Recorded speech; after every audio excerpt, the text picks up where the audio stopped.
Hello friends, welcome to my YouTube channel. Myself Abhishek Srivastava.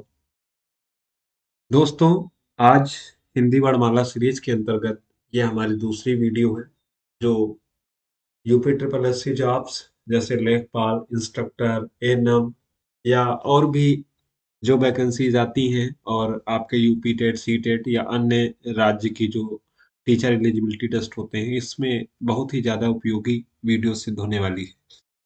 इससे पहले मैं एक वीडियो स्वर पर बना चुका हूँ। आज बेसिकली मैं व्यंजन पर बात करूँगा। इससे पहले जो हमारे बच्चे वीडियोस नहीं देखे हैं, वो स्वर वाली वीडियो अवश्य देख लें। और जो भी हमारे चैनल पर नए हैं, चैनल को सब्सक्राइब करें तथा वीडियो को ज़्यादा से ज़्यादा शेयर और लाइक करें, जिससे हमारा मोटिवेशन बढ़ सके और हम अच्छे से अच्छे वीडियो हम आपके लिए बना सकें। तो दोस्तों, आज का जो हमारा टॉपिक है वो है व्यंजन। देखिए दोस्तों, अगर हम व्यंजन की बात करें तो व्यंजन की परिभाषा से शुरुआत करते हैं। तो व्यंजन की परिभाषा क्या होती है? जिसके उच्चारण में, अगर देखिए व्यंजन की परिभाषा अगर हम लिखें तो व्यंजन की परिभाषा क्या होती है? जिसके उच्चारण में, जिसके उच्चारण में क्या नहीं खुलता? मुख विवर। जिसके उच्चारण में मुख विवर, मुख विवर का मतलब क्या होता है? जीभ तथा तालु। ठीक है। जिसके मुख विवर का मतलब यहां से लिख लीजिए, जीभ तथा तालु। मुख विवर, जीभ तथा तालु तथा स्वर यंत्र, आपका जो वोकल कार्ड्स है, स्वर यंत्र से बाधित होती हुई, स्वर यंत्र से बाधित होती हुई बाहर निकलती है। तो व्यंजन की अगर बात किया जाए तो आपको क्या इसकी डिफिनेशन लिखनी है कि जिसके उच्चारण में मुख विवर तथा स्वर यंत्र से बाधित होती हुई क्या बाहर निकलती है, वायु। ठीक है ना? तो ये आपकी परिभाषा हो गई। या दूसरी तरीके से कुछ लोग जो व्यंजन को डिफाइन करते हैं, तो व्यंजन को क्या करते हैं कि स्वर की सहायता से बोले जाने वाले वर्णों को हम क्या कहते हैं? व्यंजन कहलाते हैं। जैसे आप का बोलते हैं, का। तो का का मतलब क्या? ये का में आ भी आता है। का को हम कैसे लिखते हैं? का और प्लस आ। ठीक है। तो यहाँ पर स्वर की सहायता से बोले जाने वाले वर्णों को हम क्या कहते हैं? व्यंजन कहते हैं। या ठीक है। तो सबसे पहली बात अगर हम आती है, तो अगर हम बोले कि व्यंजन कितने प्रकार के होते हैं, तो व्यंजन आपके बेसिकली अगर बात किया जाए तो परंपरागत रूप से कितने होती है व्यंजनों की संख्या? तो परंपरागत रूप से अगर व्यंजनों की संख्या की बात किया जाए, तो आपसे पूछा जाए कि व्यंजनों की संख्या कितनी है, तो परंपरागत रूप से व्यंजनों की संख्या 33 होती है। कितनी होती है? 33 होती है। ठीक है। यदि द्विगुण व्यंजनों को मिला दिया जाए, द्विगुण व्यंजन का मतलब आपका अड़ा और ये रहा। ठीक है ना? तो यहां से ये दो आपके क्या हो गए? द्विगुण व्यंजन।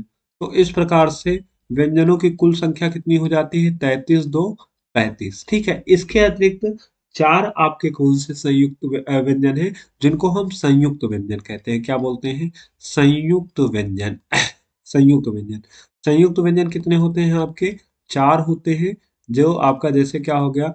छा, त्रंग, ज्ञा और स्रा। तो इस प्रकार से आपके क्या हो गए? व्यंजन हो गए। तो आपसे अगर पूछा जाएगा कि परंपरागत रूप से व्यंजनों की संख्या कितनी होती है, तो आपको क्या बतानी है कि परंपरागत रूप से व्यंजनों की संख्या 33 होती है। ठीक है। यदि हम दो द्विगुण व्यंजनों को जोड़ देते हैं तो व्यंजनों की संख्या कितनी हो जाती है? 35। और उसके बाद आपके चार कौन से व्यंजन होते हैं? संयुक्त व्यंजन होते हैं, जिनको आप क्या बोलते हैं? छ, त्रंग, ज्ञ और स्रा। तो दोस्तों, ये बात हो गई हमारी व्यंजन की। अब चलिए देखिए, व्यंजन पर चर्चा करने से पहले हम लोग क्या करते हैं? व्यंजन को लिख लेते हैं। तो इन 33 व्यंजन का जो है हम लोग एक बार क्रम से हिसाब किताब कर लेते हैं। तो देखिए, व्यंजन को लिखते हैं तो 33 व्यंजन में आपके सबसे पहले क्या आते हैं? सबसे पहले आते हैं स्पर्श व्यंजन। क्या आते हैं? स्पर्श व्यंजन, या इन्हीं को दूसरा नाम दिया जाता है वर्गीय व्यंजन। इनकी संख्या कितनी होती है? स्पर्श व्यंजन या वर्गीय व्यंजन की संख्या होती है आपकी 25। ठीक है ना? कितनी होती है? 25। कौन कौन से होते हैं? तो सबसे पहले देखिए आपका कौन सा वर्ग होता है? का वर्ग। ठीक है। उसके बाद फिर आपका चा वर्ग, फिर आपका टा वर्ग, नेक्स्ट आपका ता वर्ग, और उसके बाद आपका कौन सा आता है? पावर। तो इस प्रकार से ये आपके कितने वर्ग हो गए? 5 वर्ग हो गए, और प्रत्येक वर्ग में कितने-कितने व्यंजन रहते हैं? 5-5 व्यंजन रहते हैं। तो इस प्रकार से स्पर्श व्यंजन, इनको हम स्पर्श व्यंजन बोलते हैं या वर्गीय व्यंजन बोलते हैं। स्पर्श व्यंजन या वर्गीय व्यंजन की संख्या कितनी होती है? 25 होती है। अब देखिए का वर्ग में आपके कौन-कौन से व्यंजन आएँगे? थोड़ा दूर-दूर लिखिएगा नोट्स में, इसमें हमें और सारी बातें लिखनी है। का, खा, गा, घा, अंगा। ठीक है। उसके बाद देखिए यहाँ पर इसमें हलंत लगाकर आप लोग लिखिएगा। ठीक है ना, क्योंकि इनका बिना स्वर के बिना उच्चारण संभव नहीं है। चा वर्ग में चा, छा, जा, झा, और आपका इया। ये हो गया। उसके बाद टा वर्ग के व्यंजनों की बात करेंगे तो टा, ठा, डा, ढा, और आपका अड़। उसके बाद फिर नेक्स्ट बात करेंगे ता, था, दा, धा, और आपका क्या हो जाएगा? ना। ठीक है ना। फिर पा, फा, बा, भा, और माँ। तो इस प्रकार से का से लेकर माँ तक जो आपके व्यंजन होते हैं, इनकी संख्या कितनी होती है? 25 होती है। और इन व्यंजनों को हम क्या कहते हैं? स्पर्श व्यंजन कहते हैं, या इन्हीं को हम क्या नाम देते हैं? वर्गीय व्यंजन के नाम से भी जानते हैं। तो ये आपका हो गया स्पर्श व्यंजन या वर्गीय व्यंजन।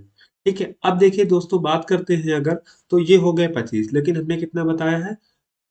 आपको 33 व्यंजन बताए। तो इनके बाद में आपके फिर आते हैं अंतस्थ व्यंजन। अंतस्थ व्यंजनों की संख्या कितनी होती है? 4 होती है। तो नेक्स्ट बात करते हैं अंतस्थ व्यंजन की। अंतस्थ व्यंजन आपके कितने होते हैं? 4। अंतस्थ व्यंजन आपके कितने होते हैं? 4 होते हैं। तो अंतस्थ व्यंजन अगर आपके 4 हो गए तो कौन कौन से होते हैं? या, रा, ला, और वाह। ये आपके कौन से व्यंजन कहलाते हैं?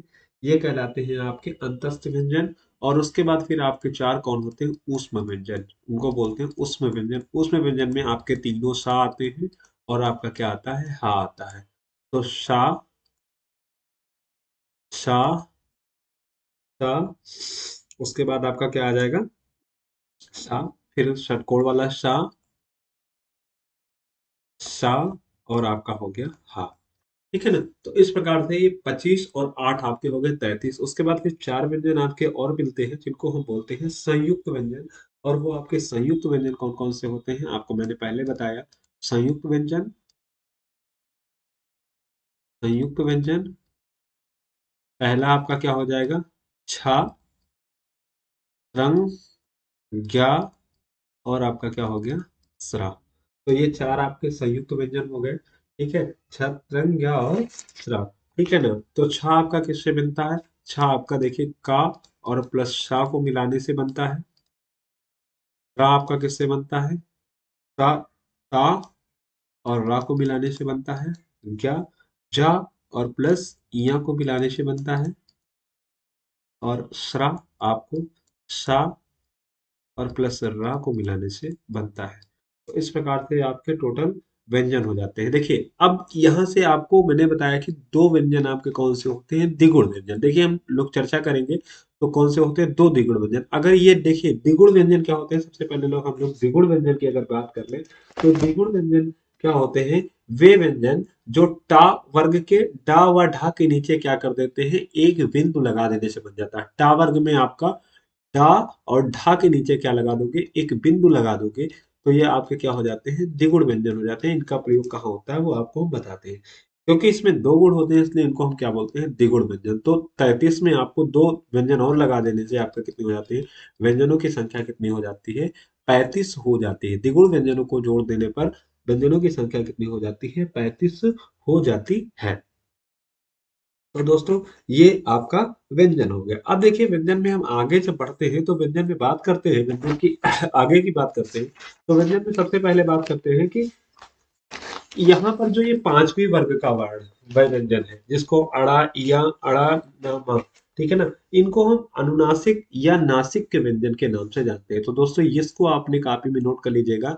ये जो प्रत्येक वर्ग के का पांचवा वर्ण है इसको हम अनुनासिक या नासिक व्यंजन के नाम से भी जानते हैं। तो ये आपके अगर आपसे एग्जाम में पूछा जाए कि अनुनासिक या नासिक के व्यंजन कौन से हैं तो अणा या अणा ना मा, ठीक है ना, ये आपके कौन से अनुनासिक व्यंजन है या इन्हीं को आप नासिक व्यंजन कहते हैं। और इनका उच्चारण स्थान क्या होता है, इनका उच्चारण स्थान आपका नाक होता है, ठीक है। अनुनासिक या नासिक के व्यंजन का उच्चारण स्थान क्या होता है, इनके इनका उच्चारण स्थान आपका नाक होता है। यानी प्रत्येक वर्ग का पंचम अक्षर आपका अनुनासिक वर्ण है, अनुनासिक व्यंजन है, और जिनका उच्चारण स्थान कहाँ होता है, नाक से, नासिका नाक, ठीक है ना। तो दोस्तों ये था आपका प्रत्येक वर्ग का पंचम अक्षर जो कहलाता है नासिक व्यंजन या अनुनासिक कहलाता है। अब उसके बाद कहलाते हैं कि अगर हम व्यंजन की बात करें तो सबसे पहला देखिए व्यंजनों के उच्चारण स्थान होते हैं। उच्चारण स्थान के आधार पर जो हम व्यंजनों को बांटते हैं तो उच्चारण स्थान में आपको उच्चारण स्थान का क्रम क्या याद रखना है, कंठ, कंठ के बाद आपको तालव्य, तालव्य के बाद आपको मूर्धन्य, मूर्धन के बाद आपको दंतव्य, और दंतव्य के बाद आपको क्या याद रखना है, ओष्ठ। तो उच्चारण स्थान कितने, कंठ, कंठ के बाद उसी क्रम में आपको तालव्य, तालव्य के बाद में आपको मूर्धन, मूर्धन के बाद दंतव्य, और दंतव्य के बाद ओष्ठ। तो का वर्ग, का वर्ग का जो उच्चारण स्थान होता है वो आपका क्या होता है, कंठ होता है। क्या होता है आपका, कंठ होता है। तो कंठ जो है किसका उच्चारण स्थान होता है, का वर्ग का उच्चारण स्थान क्या होता है, कंठव्य होता है, ठीक है, या कंठ होता है, ठीक है। उसके बाद अगर हम दूसरे वर्ग की बात करें तो चा वर्ग का कंठ, कंठ के बाद आपको क्या याद रखना है, तालु। तो चा वर्ग का जो उच्चारण स्थान होता है वो कौन सा होता है, तालु, ठीक है ना। उसके बाद फिर अगर हम बात करें टा वर्ग की तो कंठ, कंठ के बाद तालु, तालु के बाद आपको याद रखना है मूर्धा। तो टा वर्ग का उच्चारण स्थान क्या होता है, मूर्धा होता है, ठीक है ना। उसके बाद ता वर्ग का उच्चारण स्थान दंतव्य, दंत होता है। और पा वर्ग का उच्चारण स्थान आपका क्या होता है, ओठ होता है, ओष्ठ होता है, ठीक है। तो दंत और ये आपका क्या हो गया, ओष्ठ। तो इस क्रम में आपको याद रखना है का वर्ग का उच्चारण स्थान कंठ, चा वर्ग का उच्चारण स्थान तालु, टा वर्ग का उच्चारण स्थान मूर्धा, और ता वर्ग का उच्चारण स्थान दंत, और पा वर्ग का उच्चारण स्थान आपका क्या हो जाएगा, ओष्ठ, ठीक है। अब उसके बाद हम बात कर लेते हैं या की।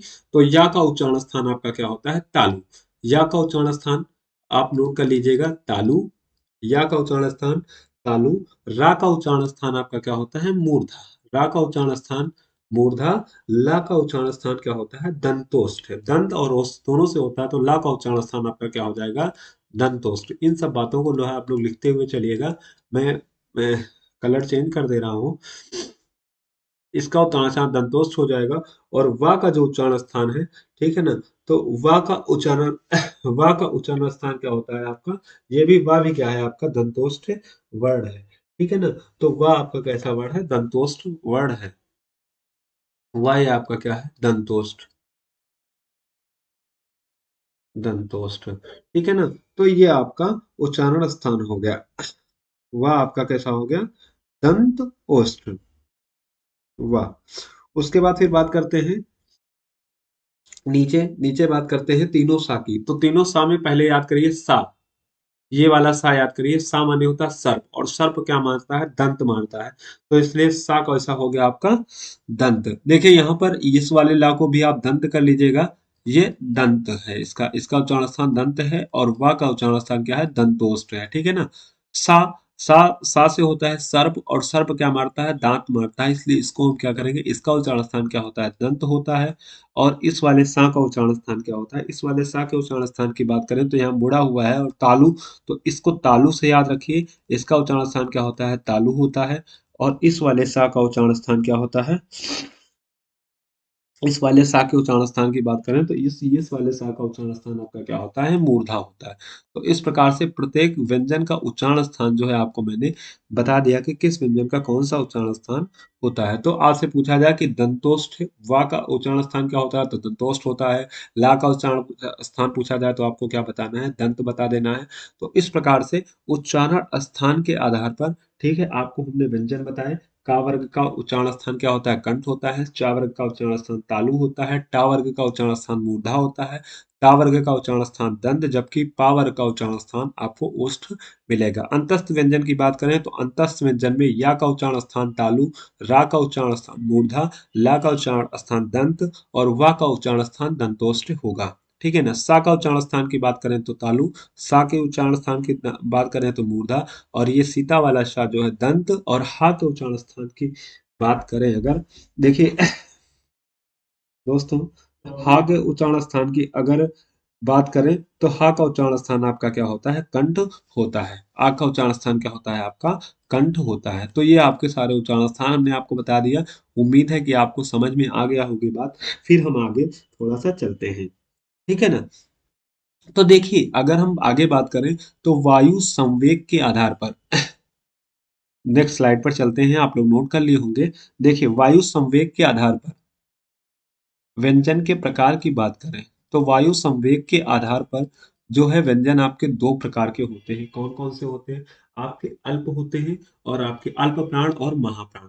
ठीक है, वायु संवेग के आधार पर अगर व्यंजनों की बात किया जाए तो आपके कितने प्रकार के व्यंजन होते हैं। एक व्यंजन आपके होते हैं अल्प प्राण, अल्प प्राण, और दूसरा व्यंजन होता है आपका महाप्राण।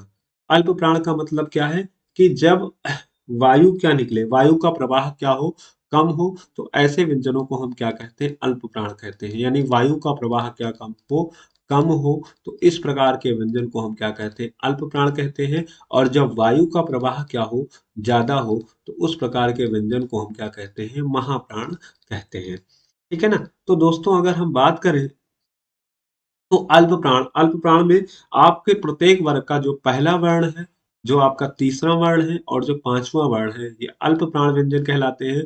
और महाप्राण में प्रत्येक वर्ग का जो दूसरा और चौथा वर्ण है उसको क्या बोलते हैं, ये महाप्राण वर्ण है। ठीक है, अगर इसमें और बात करें तो व्यंजन में अंतस्थ व्यंजन, कौन से व्यंजन, अंतस्थ व्यंजन आपके कैसे होंगे, आपके अंतस्थ व्यंजन अल्प प्राण होंगे। और यहाँ संघर्षी वर्ण, ठीक है ना, या उसमें वर्ण आपके कैसे होंगे, संघर्षी का मतलब संघर्ष करते हैं तो रगड़ पैदा होती है, इसलिए इनको संघर्षी वर्ण भी कहा जाता है। ठीक है ना। तो उष्म वर्ण या संघर्षी वर्ण जो है आपके महाप्राण में आते हैं। देखिए हम एक बार फिर से चार्ट बना के आपको समझा देते हैं, ठीक है ना।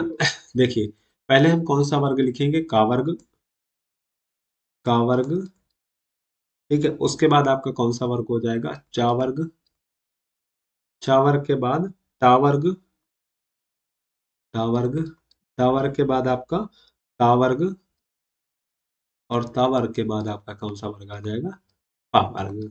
ठीक है ना। तो का वर्ग में कितने व्यंजन हो जाएंगे, का, खा, गा, घा, अड़ा।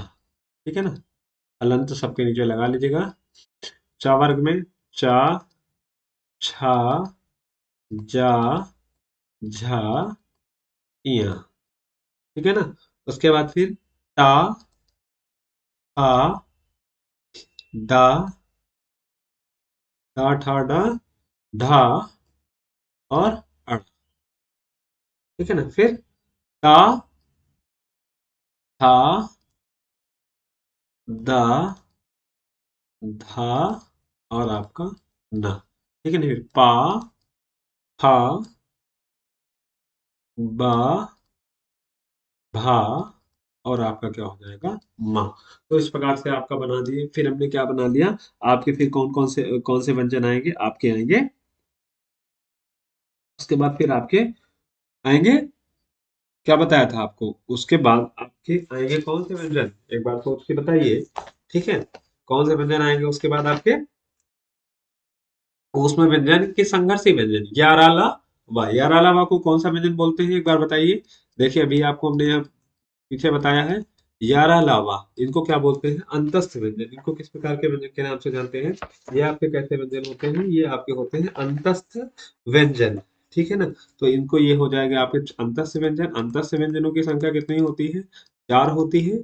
और उसके बाद फिर आपके क्या होते हैं? ऊष्म व्यंजन। देखिए ऊष्म व्यंजनों का जब भी आप प्रोनाउंसिएशन करेंगे तो देखिए कोई गर्म हवा आ गई, शा, सा, शा, हा। तो मुंह से गर्म थोड़ी सी हवा में क्या होगी, जिससे लग रहा है गर्म हवा आएगी, तो इसलिए हम इनको ऊष्म व्यंजन या संघर्षी व्यंजन के नाम से भी जानते हैं। तो ऊष्म व्यंजन आपका क्या हो गया? बार बार जो है आप एक बार रिवाइज करेंगे तो आपको चीजें अच्छी से समझ में आने लगेगी। सा, शा और आपका हा। ठीक है ना। तो यहां से हमने बात की कि अल्प प्राण और महाप्राण। तो अल्प प्राण और महाप्राण में बताया गया कि प्रत्येक वर्ग का, ठीक है ना, वर्गीय व्यंजन की अगर हम बात करें तो प्रत्येक वर्ग में पहला, तीसरा और पांचवा व्यंजन आपके कौन से व्यंजन कहलाते हैं? उनको हम कहते हैं अल्प प्राण। क्या है? ये वाली जो लाइन आपकी हो जाएगी, रेड से कर दे रहे हैं, ये पहला वर्ग हो गया, ये आपका क्या हो गया? तीसरा हो गया, एकांतर क्रम में देख लीजिए, और ये आपका क्या हो गया? ये हो गया। तो ये आपके क्या कहलाते हैं? अल्प प्राण। ये आपके अल्प प्राण व्यंजन हो जाएंगे। अल्प प्राण, अल्प प्राण देखिए अल्टरनेट उसमें होता है अल्प प्राण, अल्प प्राण। और ये जो दूसरे वर्ग के व्यंजन होते हैं इनको हम क्या किस नाम से जानते हैं? महाप्राण व्यंजन। ये आपके क्या हो जाएंगे? महाप्राण। ठीक है ना। उसके बाद अल्प प्राण, और इसमें क्या होता है? ये आपके क्या हो जाएंगे? अंतस्थ व्यंजन आपके कैसे होते हैं? अल्प प्राण व्यंजन। और ऊष्म व्यंजन आपके कैसे हो जाएंगे? महाप्राण। तो कैसे हो जाएंगे आपके? महाप्राण व्यंजन। ठीक है। उसके बाद अगर हम बात करें आपसे उसके बाद अगर बात किया जाए तो फिर व्यंजनों का एक प्रकार और आता है, तारत्व के आधार पर या प्रकंपन के आधार पर। तारत्व के आधार पर, तारत्व के आधार पर देखिए यही पर आपको समझा देते हैं। तारत्व के आधार पर या प्रकंपन के आधार पर, प्रकंपन के आधार पर। देखिए तारत्व या प्रकंपन के आधार पर जब आपको बताया गया था तो घोष का अर्थ था अगर स्वर तंत्रियों में क्या होगा, किसी भी स्वर को उच्चारित करते समय अगर स्वर तंत्रियों में क्या हो रहा है? कंपन हो रहा है, तो ऐसे वर्णों को घोष वर्ण कहते हैं, या उनको सघोष वर्ण भी कहा जाता है। ठीक है, घोष या सघोष। ठीक है, तो आपका पहला वर्ण क्या हो जाता है? घोष, या इसी का दूसरा नाम क्या दे दिया जाता है? सघोष वर्ण। और दूसरे वर्ण आपके क्या हो जाते हैं? अघोष वर्ण, जिसमें स्वर तंत्रियों में कंपन, जिन वर्णों के उच्चारण में स्वर तंत्रियों में कंपन नहीं होता, ऐसे वर्णों को क्या कहते हैं? अघोष वर्ण कहते हैं। तो देखिए यहाँ पर मैं नीचे नोट कर दे रहा हूँ, अगर आपको देखे कलर चेंज करके मैं नोट करता हूँ। देखिए अगर आप बात करेंगे तो यहाँ पर पहले और दूसरे, पहले और प्रत्येक वर्ग का पहला और दूसरा वर्ण, जैसे का, खा, चा, छा, तो ये आपका कौन सा व्यंजन हो जाएगा? ये आपके हो जाएंगे अघोष। ये आपके कैसे हो जाएंगे? अघोष। कैसे हो जाएंगे? अघोष व्यंजन। ठीक है ना। उसके बाद फिर अंतस्थ और उसमें वो बात करें तो जितने भी अंतस्थ व्यंजन होंगे, जो भी अंतस्थ व्यंजन होंगे, ये आपका कौन सा होंगे? ये आपके अघोष व्यंजन होंगे। और हा भी आपका क्या होगा? अघोष व्यंजन होगा। क्या होगा आपका? अघोष व्यंजन होगा। अघोष व्यंजन होगा। ठीक है ना। उसके बाद फिर अगर हम बात करें सघोष व्यंजन की, तो प्रत्येक वर्ग का तीसरा, चौथा और पांचवा वर्ण आपका कैसा व्यंजन कहलाता है?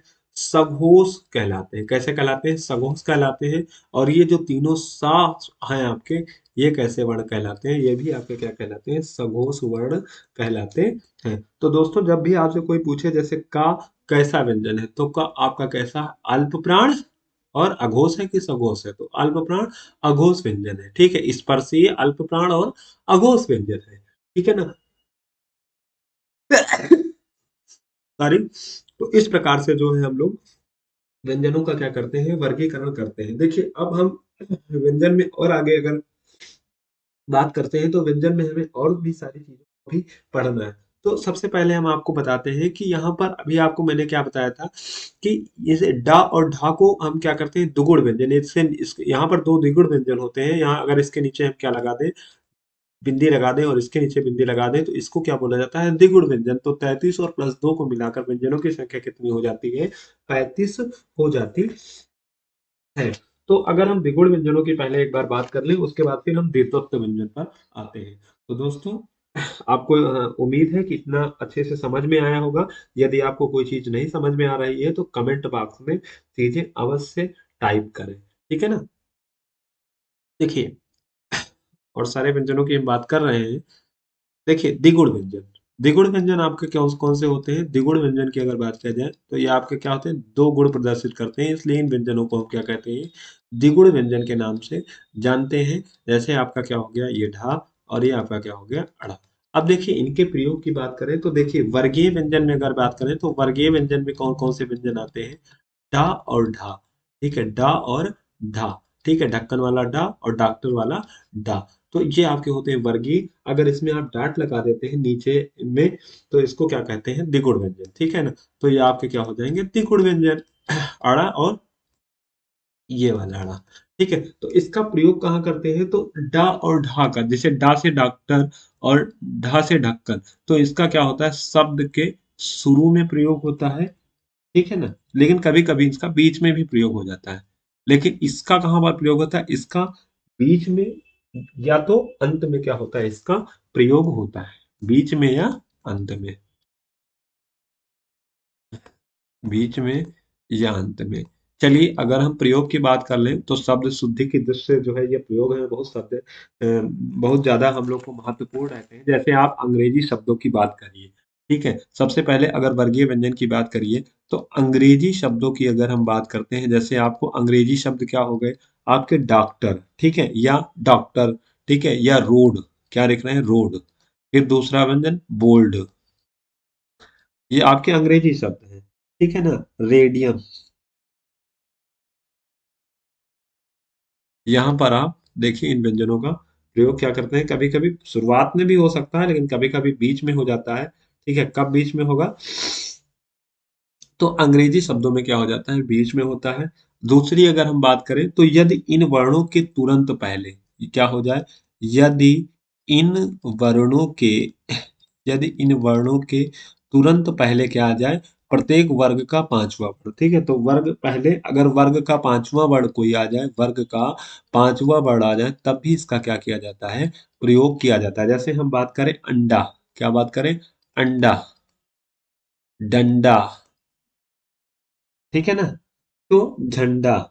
ठीक है, तो ये सब क्या हो जाएगा आपके, तुरंत पहले वर्ग का पांचवा वर्ण आएगा तो ये आपका देखिए आपको मिलता है।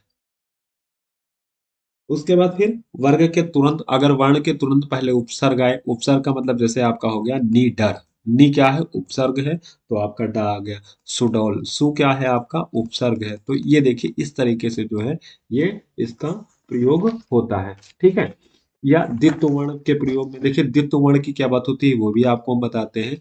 ठीक है ना, द्वित्व वर्ण आपके वो होते हैं जहां पर जैसे आधा आधा और पूरा, आधा और पूरा जब होता है तो उसको हम द्वित्व वर्ण की भी चर्चा बाद में हम कर रहे हैं। जैसे अड्डा, ये आधा डा और पूरा डा, अड्डा, ये द्वित्व वर्ण है। ठीक है ना, खड्डा, तो द्वित्व वर्णों में भी जो है इनका वर्गीय व्यंजन का प्रयोग होता है। ठीक है, तो इस प्रकार से जो है इन लोगों का प्रयोग होता है। इसको हम नुक्ता भी कहते हैं, इसको हम क्या कहते हैं, नुक्ता भी कहा जाता है। ठीक है, तो जैसे नुक्ता देखिए आपने लगाया, जैसे मान लीजिए यहाँ पर आपने नुक्ता लगाया जरा, जरा, और यहाँ पर आपने लगाया जरा, तो देखिए नुक्ते के प्रयोग से बहुत सारी चीजें बदल जाती। इस जरा का मतलब हो जाएगा थोड़ा, इसका मतलब क्या हो जाता है, आपने जरा में नुक्ता लगा दिया ज में, तो इसका अर्थ होता है थोड़ा। और इस जरा का अर्थ क्या हो जाता है, वृद्धावस्था, क्या हो जाता है, वृद्धा अवस्था। ठीक है, तो यहाँ से क्या हो जाते हैं, अर्थ परिवर्तन, नुक्ते के प्रयोग से क्या हो जाते हैं, अर्थ परिवर्तित हो जाते हैं, या शब्दों में क्या आ जाती है, कोमलता आ जाती है जरा। ठीक है ना, तो शब्दों में थोड़ी सी क्या आ जाती है, कोमल कोमलता भी क्या हो जाती है, आ जाती है। तो इस प्रकार से इनको हम द्विगुण व्यंजन, या इसी का दूसरा नाम इसको उत्क्षिप्त व्यंजन के नाम से भी जाना जाता है। इसको क्या नाम, किस व्यंजन के नाम से जाना जाता है, इसको उत्क्षिप्त व्यंजन नाम से भी जाना जाता है, क्योंकि यहाँ पर जीभ झटके से क्या, जीभ झटके से क्या हो जाती है, नीचे अगर लगती है, इसलिए हम इसको उत्क्षिप्त व्यंजन के नाम से भी जानते हैं। किस व्यंजन के नाम से जानते हैं, उत्क्षिप्त व्यंजन के नाम से भी जानते हैं। तो दोस्तों ये बात थी आपकी द्विगुण व्यंजन की। अब उसके बाद नेक्स्ट टॉपिक की हम जब बात करते हैं तो यहाँ पर हमारा नेक्स्ट टॉपिक आता है जो उसको कहते हैं कौन सा व्यंजन, द्वित्व वर्ण। द्वित्व वर्ण क्या होता है उस चीज को भी हम यहाँ पर समझ लेते हैं। द्वित्व वर्ण क्या होता है, या नेक्स्ट टॉपिक में नेक्स्ट पेज में इसको हम समझते हैं, द्वित्व वर्ण। द्वित्व वर्ण, द्वित्व वर्ण, द्वित्व वर्ण देखिए क्या है दोस्तों, द्वित्व वर्ण का मतलब है एक वर्ण का अपने जैसे वर्ण के साथ आना क्या कहलाता है? द्वित्व प्रयोग कहलाता है। एक वर्ण का, देखिए यहाँ पर आपको क्वेश्चन पूछा जाएगा, जब क्वेश्चन प्रैक्टिस आपको कराएंगे तो वहां पर ऐसे सारे क्वेश्चन आएंगे तो आपको और अच्छा समझ में आएगा। एक वर्ण का अपने जैसे, ठीक है, वर्ण के साथ आना, वर्ण के साथ आना, इसी को हम क्या कहते हैं? वर्णों का द्वित्व प्रयोग। क्या कहलाते हैं? द्वित्व प्रयोग। ठीक है ना? जैसे आपका कच्चा, क्या हो गया? कच्चा। आपका क्या हो गया? पक्का। ठीक है ना? पक्का। गप। ये सब क्या हो गया आपका? ये क्या है? वर्णों का द्वित्व प्रयोग है। दिल्ली, रस्सी, ये सब आपका क्या है? ये द्वित्व वर्ण कहलाते हैं। लेकिन अगर हम दोस्तों जैसे वर्ग के प्रयोग में अगर हम स्पर्श व्यंजनीय वर्णों स्पर्श व्यंजनीय वर्ण में बात करें तो आपको कितने व्यंजन है? 25 और 5 वर्ग है। का खा, सॉरी, का वर्ग, चा वर्ग, और आपका क्या हो जाएगा? टा वर्ग, ता वर्ग, और आपका पा वर्ग। ये आपके 5 वर्ग हैं। ये आपके कितने वर्ग हैं? ये आपके 5 वर्ग हैं। तो का वर्ग में अगर बात किया जाए तो का, खा, गा, घा, अड़, अंगा। ठीक है ना? ये चा, छा, जा, झा, इया। ठीक है ना? उसके बाद टा, था, डा, ढा, और उसके बाद आपका क्या हो सकता है? अड़ा। उसके बाद ता, था, दा, धा, और ना। ठीक है? पा, फा, बा, भा, और मा। देखिए ये आपके क्या हो गए? ये पांचों वर्ग हो गए। देखिए 5 वर्ग में जो द्वित्व का प्रयोग होता है, ये आपके दूसरे, ये वाले, और ये जो आपका है चौथा, चौथा व्यंजन, चौथा वर्ण, ठीक है ना? इनके साथ द्वित्व का प्रयोग नहीं होता है। जैसे आपको अगर शब्द शुद्धि में कहीं मिल जाए खा, आधा खा और पूरा खा, तो ये आपका क्या होगा? गलत होगा। ठीक है ना? या आधा ठा और ठा, आधा ठा ठा, ठट्ठा, तो ये आपका गलत है क्योंकि इसका प्रयोग नहीं होता। अब जैसे आपको कहीं पर लिखा है घग्घर, घग्घर, घग्घर, ठीक है ना? तो ये आपका क्या है? ये आपका क्या है? ये आपका गलत है। ठीक है ना? तो गग्गर आपको अगर सही गद्गगर आपको करेक्ट करना है तो यहाँ पर क्या होगा? गग्गर। ठीक है ना? गग्गर। तो यहाँ पर इनका प्रयोग जो है क्या होगा? द्वित्व में प्रयोग नहीं होगा। आप गग्गर को कैसे लिखेंगे? गग्गर। ठीक है ना? ये सही है। ये आपका क्या है? गलत है क्योंकि इनका प्रत्येक वर्ग के दूसरे और चौथे वर्ण का प्रयोग द्वित्व के रूप में आपका नहीं होता है। तो ये बात थी आपके द्वित्व वर्ण। जैसे आपका दिल्ली हो गया, निम्न शब्दों में द्वित्व वर्ण है दिल्ली, रस्सी, तो आपको दिल्ली वाले शब्द में क्या करना पड़ेगा? टिक करना पड़ेगा। या ऑप्शन में रस्सी भी दिया हो सकता है तो रस्सी में टिक करना पड़ेगा। जब हम क्वेश्चंस को सॉल्व करेंगे तो आप लोग अच्छे से समझ में आ जाएगा। तो ये बात थी द्वित्व वर्ण की। द्वित्व वर्ण के बाद में अगर हम बात करें व्यंजन में, तो अर्धस्वर की बात करें तो देखिए अर्धस्वर किसे कहते हैं? अर्धस्वर की अगर बात किया जाए तो या और वा को क्या कहा जाता है? अर्धस्वर कहा जाता है। क्या कहा जाता है? जब इसका आपको संधि विच्छेद पढ़ाएंगे तो वहां पर आपको क्लियर स्पष्ट पता चल जाएगा कि इनको अर्धस्वर क्यों कहते। तो या और वा को क्या कहा जाता है?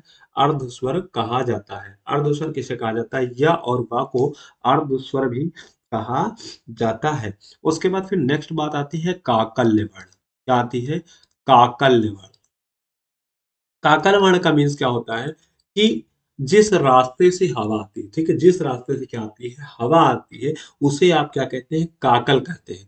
और इस रास्ते में जब किसी वर्ण के उच्चारण में रुकावट होती है तो उन वर्णों को हम क्या कहते हैं? काकल वर्ण कहते हैं। काकल वर्ण किसे कहते हैं? जिस रास्ते से क्या आती है? हवा आती है, और उसे काकल कहते हैं। अगर इस रास्ते में किसी वर्ण के उच्चारण में रुकावट होती है तो उन वर्णों को हम क्या कहते हैं? काकल वर्ण कहते हैं। और हा को क्या कहा जाता है? काकल्य वर्ण कहा जाता है क्योंकि मात्र एक वर्ण ऐसा है जिससे रुकावट उत्पन्न होती है, इसलिए हा को कौन सा वर्ण कहा जाता है? काकल्य वर्ण के नाम से जाना जाता है। ठीक है ना? उसके बाद अगर हम टा ठा डा ढा अड़ा, इनको कठोर व्यंजन कहा जाता है। इनका दूसरा नाम क्या है? अगर आपसे पूछा जाए कठोर व्यंजन कौन कौन से हैं, तो टा वर्ग के व्यंजनों को कठोर व्यंजन के नाम से भी जाना जाता है। ये चीज भी आप लोग याद रखिएगा। ठीक है, ये चीज भी आप क्या रखिएगा, याद रखिएगा। उसके बाद या रा लावा में बात करें तो अब रा की बात अगर हम करें, किसकी बात कर रहे हैं? रा। तो रा को आप क्या कहते हैं? रेफ। क्या कहते हैं? रेफ कहते हैं। या इसी को क्या कहा जाता है? प्रकंपित या कुंठित वर्ण भी कहा जाता है। रा को क्या कहा जाता है? लुंठित या प्रकंपित रेफ कहा जाता है, या इसी को क्या कहा जाएगा? लुंठित व्यंजन, या इसी को कहते हैं प्रकंपित व्यंजन। तो आपसे पूछा जाए कि प्रकंप निम्न में से प्रकंपित व्यंजन है, तो रा को क्या कहा जाता है? लुंठित या प्रकंपित व्यंजन। ठीक है। उसके बाद अगर ला से बात किया जाए, ला की बात किया जाए, तो ला को क्या कहते हैं? पार्श्विक व्यंजन, क्योंकि यहाँ पर इसके उच्चारण में हवा दोनों साइड से क्या हो जाती है? निकल जाती है। इसलिए आपको क्या कहते हैं? इसको साइड से हवा निकल जाती है, इसलिए इसको कहते हैं पार्श्विक व्यंजन, या इसी का दूसरा नाम है, इसको वर्त व्यंजन के नाम से भी जाना जाता है। इसको किस व्यंजन के नाम से जाना जाता है? इसको वर्त व्यंजन के नाम से भी जाना जाता है। ठीक है। उसके बाद फिर एक चीज और आती है, स्पर्श संघर्षी व्यंजन। क्या आता है? स्पर्श संघर्षी व्यंजन। स्पर्श संघर्षी व्यंजन की बात करें तो चा छा जा झा, चा छा, चा छा झा और जा।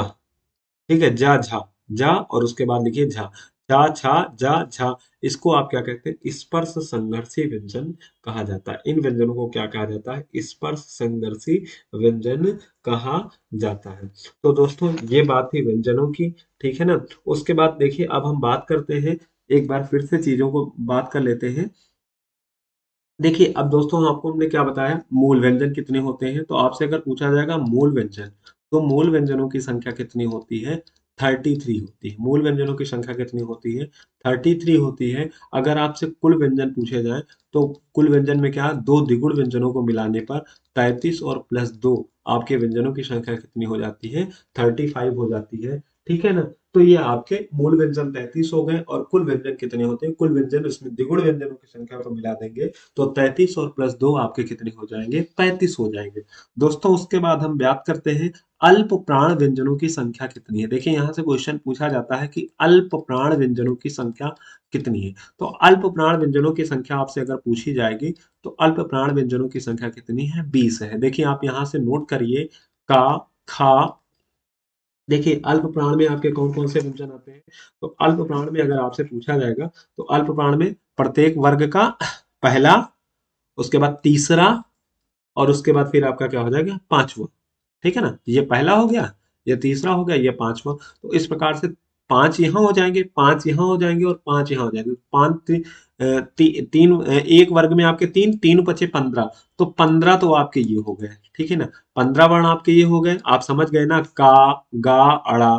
ठीक है, चा, जा, इया, ता, डा, अड़ा। ठीक है, इस प्रकार से आप समझ गए। 15 ये हो गए। और प्लस अल्प प्राण की बात करेंगे, तो अल्प प्राण में आपने और क्या पढ़ा है? तो अल्प प्राण में ये द्विगुण व्यंजन का अड़ा, ये आपका क्या होता है? ये भी क्या है? आपका अल्प प्राण व्यंजन है ना। ये तो 15 एक कितना हो गया? 16। और फिर आपको हमने क्या पढ़ाया? आपको पढ़ाया गया कि जो अंतस्थ व्यंजन होते हैं, इनको क्या कहते हैं? ये अल्प प्राण व्यंजन होते हैं। तो अंतस्थ व्यंजन आपके या, रा, ला और वा, ये आपके क्या हो जाएंगे? अंतस्थ व्यंजन। तो इस प्रकार से अल्प प्राण व्यंजनों की संख्या कितनी हो जाती है? 20 हो जाती है। उसके बाद फिर अगर आपसे पूछा जाए कि महाप्राण व्यंजनों की संख्या कितनी है, तो महाप्राण आपके कितने हैं? तो महाप्राण की संख्या कितनी है? 15। कितनी है? 15। तो देखिए दूसरी लाइन और पांच, चौथी लाइन, ये आपके कैसे कहलाते हैं? महाप्राण कहलाते हैं। तो पांच इधर हो गए और पांच इधर हो गए, पांच पांच 10, तो 10 व्यंजन तो आपके ये हो गए। और प्लस, ठीक है, बात करते हैं तो आपको जो द्विगुण व्यंजन का ये है 10 से 11, और प्लस आपको क्या बताया गया? संघर्षी व्यंजन। ठीक है ना। शा, उसमें व्यंजन, उसमें संघर्षी व्यंजन सा, सा, शा और हा। ठीक है ना। ये आपके चारों व्यंजन कैसे हो गए? ये भी महाप्राण हो गए। तो 10, 11, 12, 13, 14 और 15। तो महाप्राण व्यंजनों की संख्या कितनी है? महाप्राण की संख्या कितनी है? 15।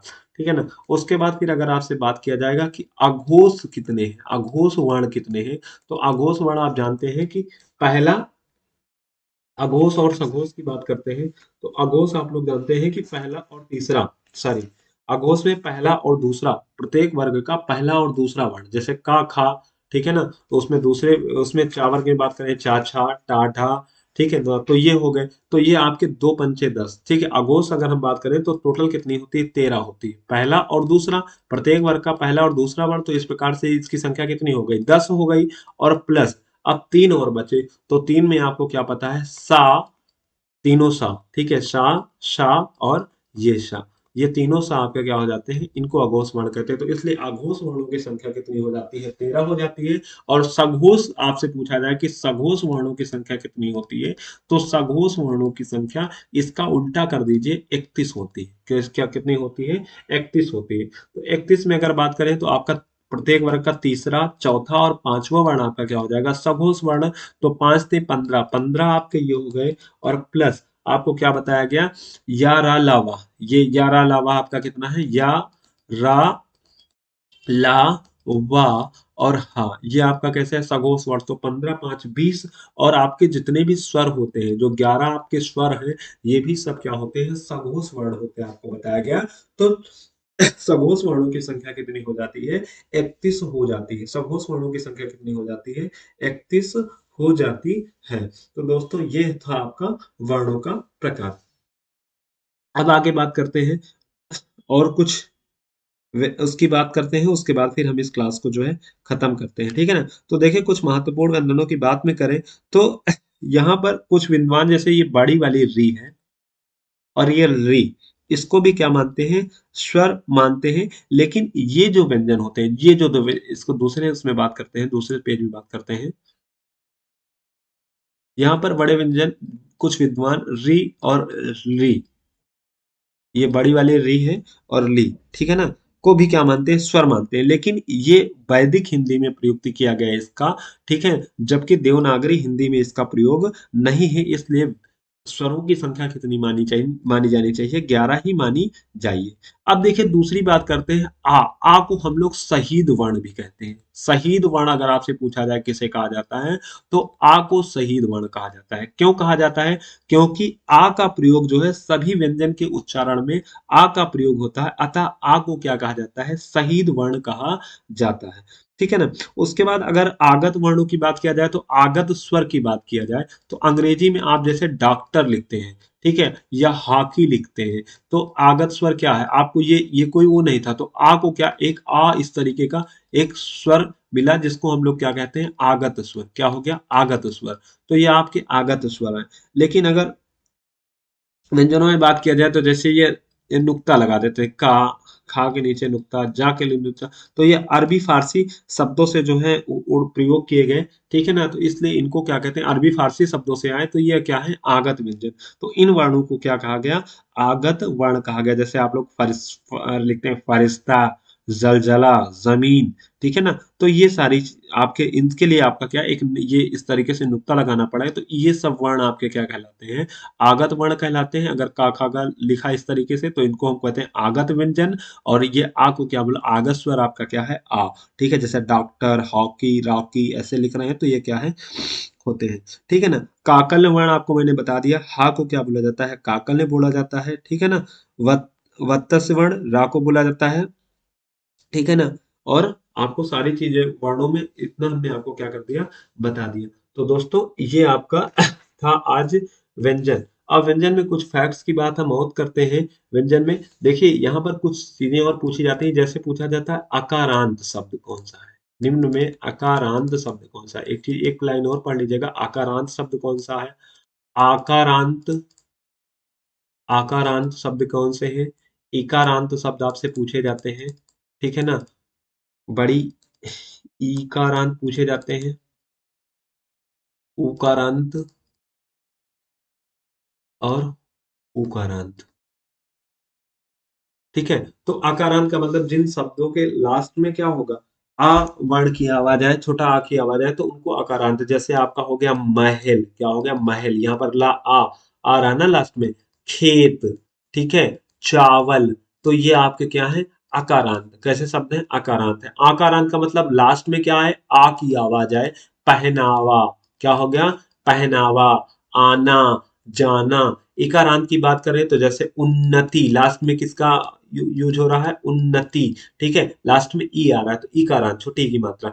अगर बड़ी ई की बात करें तो पढ़ाई, क्या हो गया, पढ़ाई। ये आपका ई का रांत हो गया। माली, ये आपके ई का रांत सब। तो इस तरीके से भी पूछा जाता है। अगर उकारांत में तो आपका क्या हो गया, शुरू, क्या, शुरू।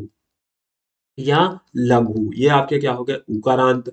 और उकारांत की बात करें तो उल्लू, और ये आपका क्या हो गया, आलू। तो इस प्रकार से ये हमारी व्यंजनों की क्लास जो है आपकी खत्म होती है। नेक्स्ट क्लास में आपको फिर मिलेंगे। तब तक के लिए जय हिंद, जय Bharat. Thanks for watching my class. आपको कोई भी अगर डाउट हो तो हमारे कमेंट बॉक्स में जरूर टाइप करें। तब तक के लिए जय हिंद, जय भारत।